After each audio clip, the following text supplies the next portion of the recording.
Alright, what's up guys? My name is Zach and today I'm driving a 1993 Mazda Rx7. Up front is a 1.3 liter rotary engine and down below is a 4-speed automatic transmission. And if you want to read more of my thoughts, head on over to carmarshal.com/overdrive where I'll be writing a complete article about the FD Rx7. But before I actually get into the review, I know you just heard me say that it's an automatic, but I want you viewers to give this thing a chance because this is a really cool car, and honestly, I don't hate the automatic. But let's get back to the 1.3 liter rotary engine. Well, it is twin turbocharged, twin sequential turbochargers, and like I said, it is a rotary engine. So what that means is that it doesn't actually have pistons. Instead of pistons, it has these triangular rotors, and there's two of them.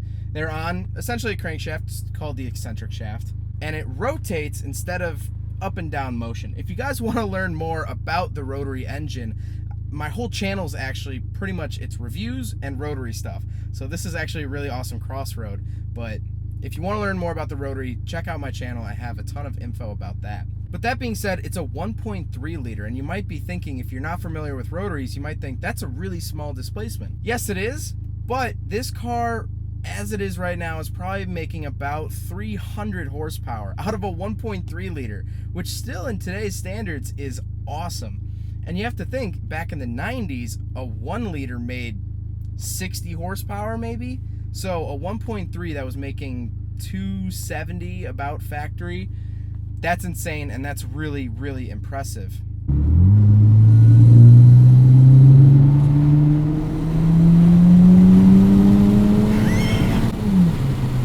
Definitely felt that second turbo.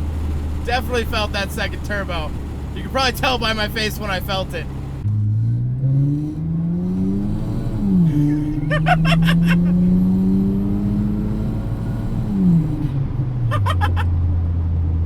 Oh God. When that second turbo spools, that is such a treat. Oh, that is so good. Now let's talk about the transmission because it is automatic. Well, the automatic transmission, it's really a 3-speed with an overdrive. And yes, of course, I would prefer it to be a manual so I could manhandle it and give it the beans and rev match and downshift and all this stuff. Yes, of course. But driving this automatic, I'm genuinely surprised. This isn't the transmission that came in the car in 1993. It's a factory transmission. It hasn't been changed or anything. It's just a newer one because the old one went bad. But that being said, it shifts real nice and smooth. I haven't felt it be too clunky or anything. When I put my foot in it, it's pretty quick to downshift, all things considered. You have to keep in mind it is a 90s transmission.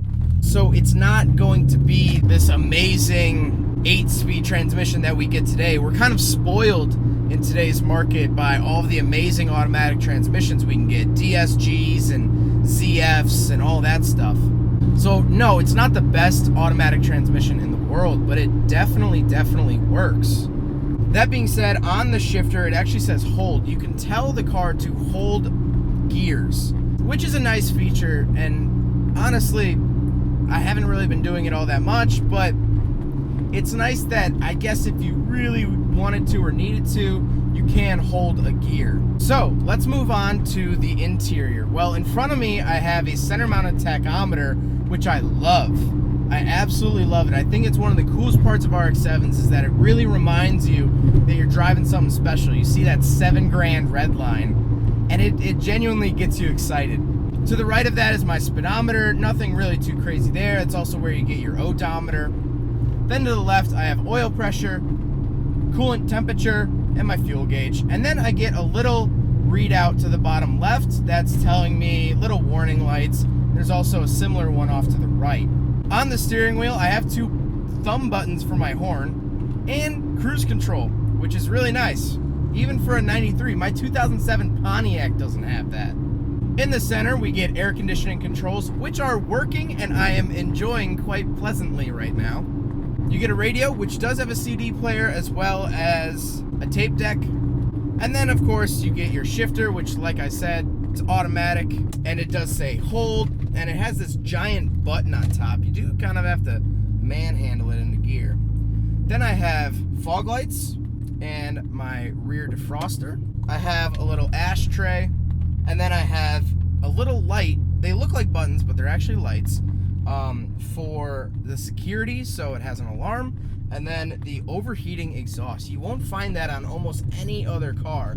It says overheat exhaust. Basically, rotaries run really hot, and if you overheat your car, you could cause damage to the engine. So Mazda knew that, so if you ever have a catastrophic failure and your exhaust gets too hot, this little light will flash and indicate that.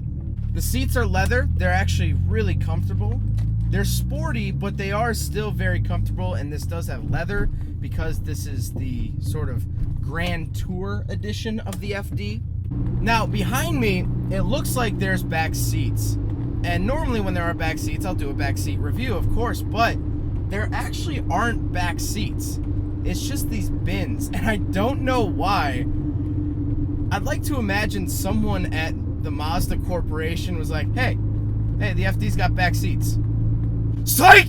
Gotcha! Like, it's almost like they pranked the public into thinking it has back seats. But there's no seat belts, there's no cushion. Those are actually bins for storage, which I think is really cool, really nice. You get extra storage. I don't know why they made it look so much like it has a back seat when it doesn't. And then, of course, you have a giant hatchback. The FD can actually hold a lot more than you would think. A lot of people assume that because it's a sports car and because it's a little hatchback two-door, it's not going to have storage. And yeah, storage isn't plentiful, but you actually do get some great storage. Interior room is actually surprisingly plentiful. I'm not cramped, and I don't think it's any mystery that I'm a big guy, and I'm really, really comfortable in this car. I would say probably second generation RX-7s have the most room, but the FD is not far behind. One interesting thing is the door handles to get in are on the top of the door, which is weird, but then to get out, they're actually in this little coin slot. Just found that interesting. And of course, it has a sunroof, which we can open up, bring it all the way back. I forgot my sunglasses, so I'm gonna keep that closed. But I think the RX-7s look so good with a tilted sunroof. I don't know what it is.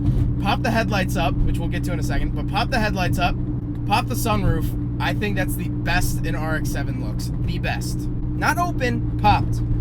But speaking of pop, let's talk about the looks of the car, which I think are genuinely timeless. I think the FD is one of the best looking cars, not only to come out of Japan, but literally to come to America, to be in the States. I think I'm genuinely driving right now one of the best designed, most beautiful cars I've ever seen, or really the world has ever seen. And I know that that's not really a debate. No one's ever said an FD is ugly.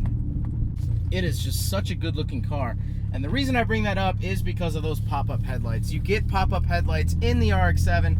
All RX-7s had pop-up headlights. It's just such this signature feature that it just makes you happy to see it. And when you flip up those headlights, there's literally like a rush of dopamine when you flip up the headlights. It's so good.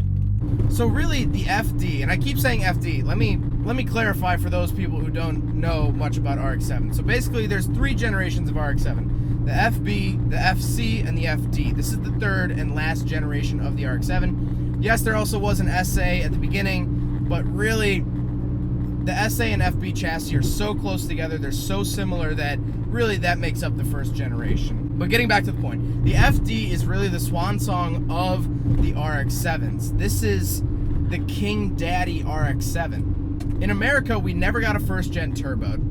The 2nd gen came with a single turbo, and now the 3rd gen was twin turbo. And so really, I don't know if anyone out there has ever played the Halo franchise, but really the 1st, 2nd, and 3rd generation of the RX-7 really mimic the first 3 Halo games.